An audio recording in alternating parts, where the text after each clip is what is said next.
einem neuen Video. Und zwar heute geht es um das Kühlsystem. Auf dem Weg nach Hause habe ich festgestellt, dass mein Auto irgendwie etwas zu warm wird. Das heißt, die Temperaturnadel ist leider so etwas in Richtung roten Bereich gegangen, sodass ich dann unterwegs die Heizung voll auf heiß gedreht habe und die Lüftung auf 4. Das ist so ein kleiner Trick. Wenn euch das mal passieren sollte, dann könnt ihr zumindest mit dem Auto nach Hause fahren, ohne größeren Schaden anzurichten. Und zwar durch die Lüftung, wenn ihr die auf Maximum dreht, dann wird die Wärme des Motors besser abgeführt, sodass ihr in der Regel damit nach Hause fahren könnt, ohne Schaden anzurichten. Als ich mir das näher angeguckt habe, ich habe erstmal die Motorhaube dann aufgemacht, als ich zu Hause war, und habe festgestellt, dass einer der oberen Kühlwasserschläuche nicht heiß wird. Das ist ein ziemlich sicheres Zeichen dafür, dass das Thermostat nicht durchschaltet. Das heißt, wenn der Motor morgens kalt ist, läuft der Wagen auf einem kleinen Kühlkreislauf, und wenn das Auto dann eine bestimmte Betriebstemperatur erreicht hat, ist es dann so, dass der große Kühlkreislauf geöffnet wird. Das heißt, das Wasser kann weiter zirkulieren, um es im Prinzip dann abzukühlen. Das hat bei mir nicht mehr so funktioniert. Nun ist es wahrscheinlich so, dass das noch das erste Thermostat ist. Also irgendwann ist klar, dass dieses Thermostat mal nicht funktioniert, sodass ich jetzt das Thermostat tausche. Das Ganze seht ihr heute. Die andere Sache, die ich entdeckt habe, ist, dass bei meinem Lüfterrad der Visco-Kupplung einige der Schaufelräder fehlen. Ihr könnt euch das Ganze hier mal angucken. Schwer zu sagen, woran das liegt. So, ich zeige euch mal, was hier das Problem ist. Und zwar, zum einen ist hier das Lüfterrad. Ihr seht hier diese Dinger abgebrochen. Keine Ahnung, warum die abgebrochen sind. Ob da irgendwie ein Goldhamster dazwischen gekommen ist oder was, keine Ahnung. Auf jeden Fall sind hier so ein paar Zacken weg. Und zum einen ist das Thermostat, das sitzt hier. Das Thermostat arbeitet nicht richtig. Und zwar habe ich festgestellt, dass der Wagen zu heiß wird. Und als der Wagen heiß war, habe ich dann meine Kühlwasserschläuche überprüft und festgestellt, dass der eine Schlauch nicht warm wird. Und das bedeutet immer, dass das Thermostat nicht öffnet. Also wenn ihr das Problem habt, dann macht ihr Folgendes: Ihr lasst das Auto warm laufen. Also ihr solltet so schon ungefähr 15 Kilometer damit fahren, damit er auch wirklich warm ist. Und dann muss nicht nur dieser eine Schlauch hier oben heiß sein, sondern auch der hier unten. Wenn der Schlauch kalt bleibt, bedeutet das, dass das Thermostat nicht durchschaltet. Im Klartext, das muss ausgewechselt werden. Wenn beide warm sind und das Auto wird trotzdem zu heiß, dann habt ihr ein ernsthafteres Problem. Ja, so sieht's aus. Als erstes legen wir hier unten mal einen Lappen hin, weil obwohl hier oben ja die Kühlflüssigkeit relativ weit oben steht, kann man doch davon ausgehen, dass hier das eine oder andere an Kühlflüssigkeit austritt. Und somit wollen wir hier mal ein bisschen die Sauerei verhindern. Also im Prinzip reicht dieser Kühlwasserschlauch, weil hier ist ja der Flansch. Da müssen wir den auseinandernehmen. Man sieht hier auch so einige Oxidationsspuren, und zwar, das könnte natürlich auch von leichten Kühlwasserverlust stammen. Ne? Das kann auch sein, weil das Teil ist halt, wie gesagt, uralt. Ich gehe davon aus, dass das Thermostat noch der erste ist. Von daher wundert mich das nicht, dass der nicht mehr wirklich gut funktioniert. Das nächste, was wir jetzt machen: Ich löse jetzt mal die Kühlwasserschläuche hier. Kann natürlich doch sein, dass hier irgendwie Flüssigkeit rauskommt. Das werden wir sehen.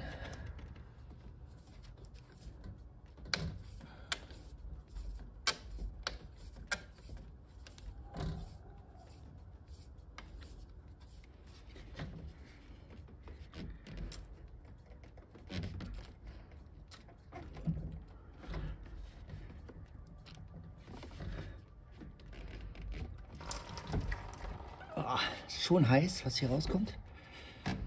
Okay, aber stopfen wir mal hier einen Lappen rein. Den mal hier ein bisschen fixieren, das Ganze. Man sieht jetzt schon, dass das schon ein bisschen gammelig ist hier. Okay.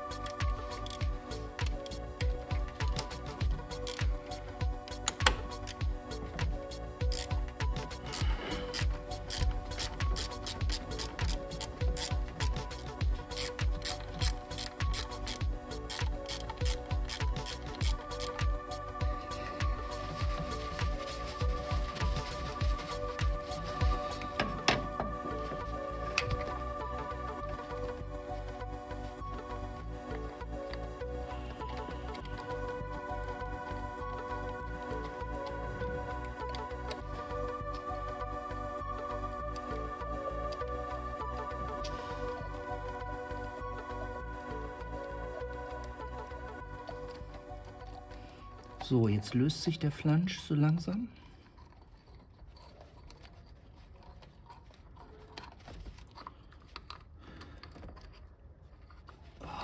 So. Jetzt müssen wir mal ein bisschen aufpassen. Jo. Hier sieht man jetzt schon das Thermostat. Man sieht, dass das schon ein bisschen älter ist, ne? Genau. Ja, hier ist so ein bisschen, ja, so sieht's aus.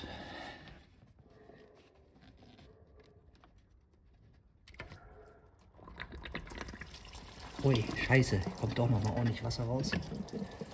Ah ja, doch nicht die beste Idee. Shit. Ja. Na super. Doch noch mal ordentlich Wasser rausgelaufen. Scheiße. Das ist immer das Gleiche. Okay, wie man gesehen hat, reicht es doch nicht einfach nur einen kleinen Lappen unterzulegen. So. Gut. Ich kann euch also empfehlen, demnächst, wenn ihr sowas mal macht, vielleicht doch etwas Kühlwasser abzulassen. So. Naja, lässt sich nicht ändern. Egal. So, hier sieht man das Thermostat. Auf die Dichtung muss man achten, wenn ihr gleich ein neues einbaut.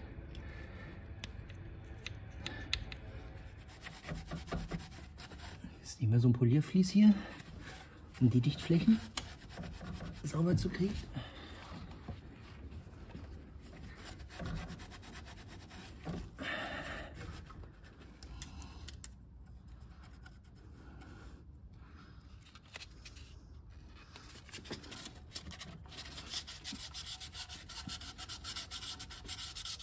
Ich benutze noch etwas feines Schleifpapier, 600er. Vorsichtig.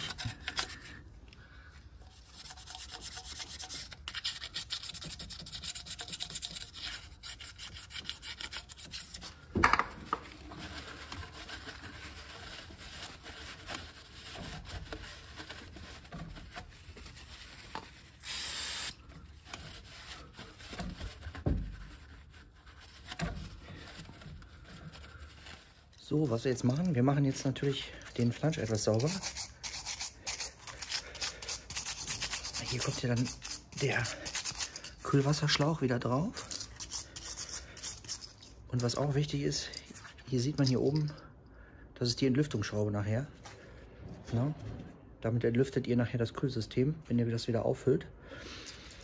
Und die machen wir gleich, die sprühen wir gleich mit WD-40 ein, damit die sich leicht lösen lässt.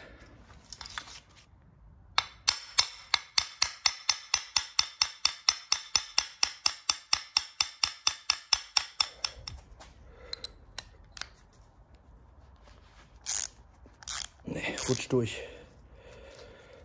Ja, das ist die Frage, was wir machen können. Wir können ihn heiß machen oder wir lassen ihn einfach drin. Können wir auch machen.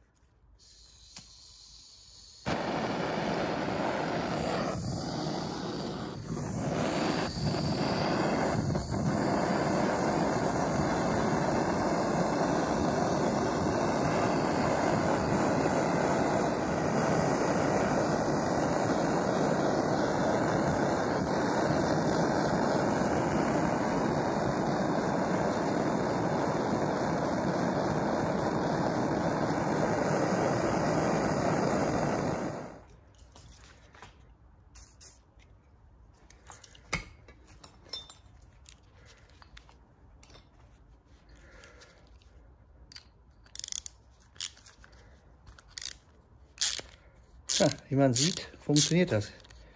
Gut, wenn es nicht funktioniert hätte, wäre das Ding abgebrochen. Ja. Möglicherweise ist das Ding noch etwas heiß. Da drehen wir noch eine andere Schraube rein.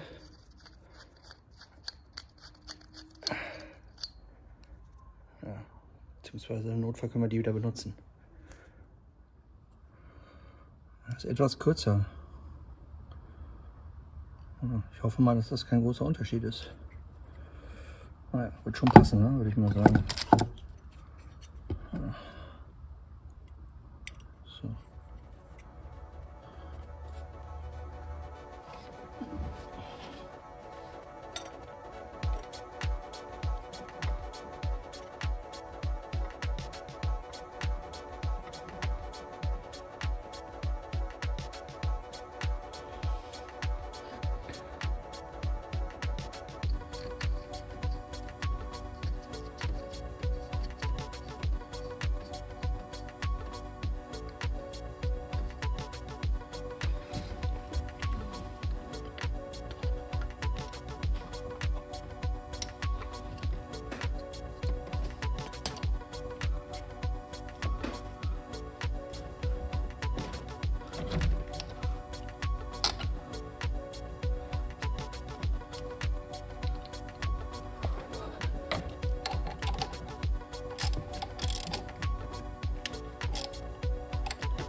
So, jetzt nehmen wir die Zarge ab. Diese Lüfterzarge.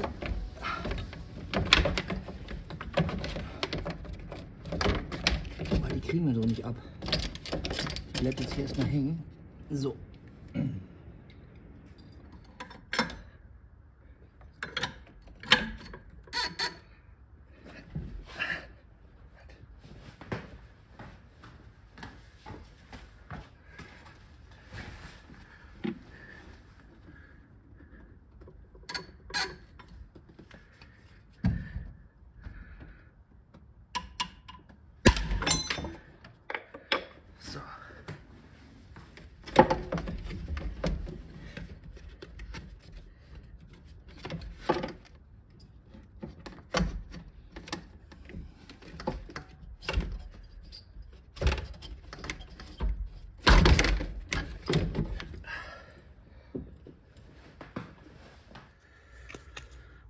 So, hier kann man die Kupplung noch mal sehen.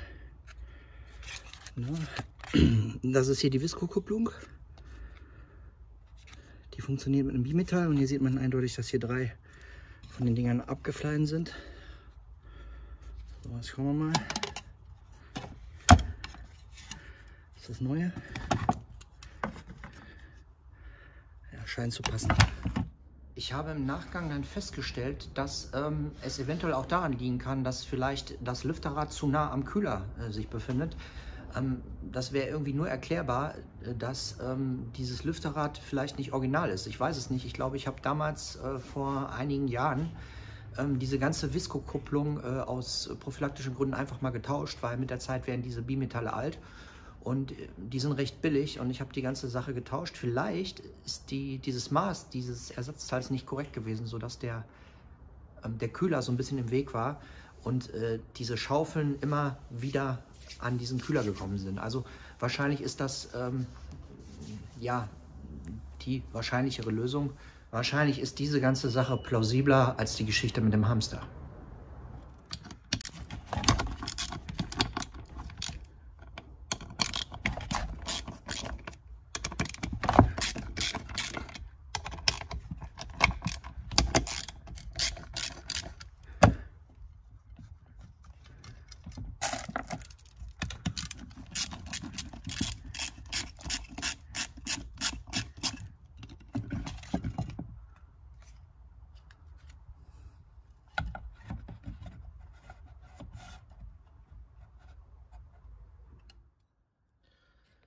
Man muss hier darauf achten, hier sieht man, dass die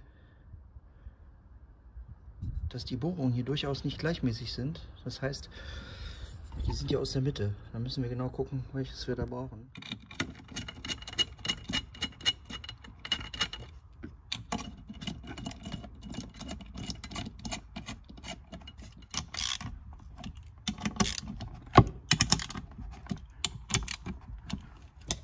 So, fertig.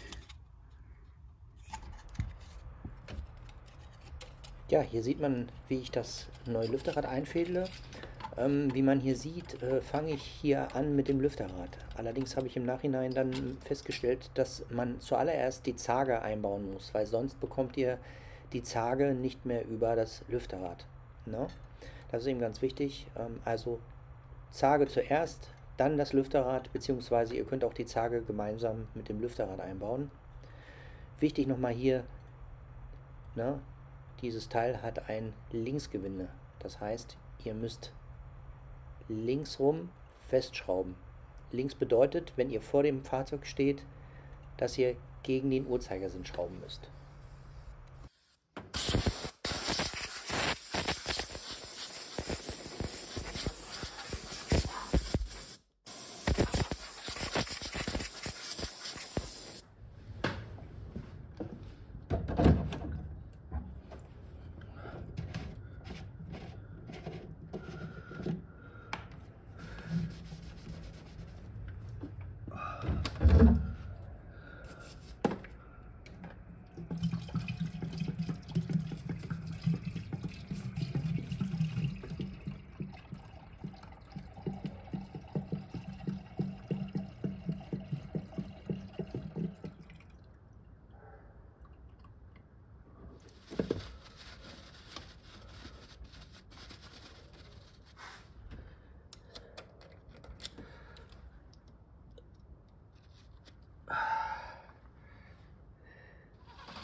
das ganze Auto läuft wieder, das Kühlsystem scheint zu funktionieren, es ist auch soweit dicht, aber letzten Endes muss man das ganze Teil dann auch noch so ein bisschen länger fahren, um dann nochmal zu schauen, wie das mit dem Kühlwasserstand aussieht.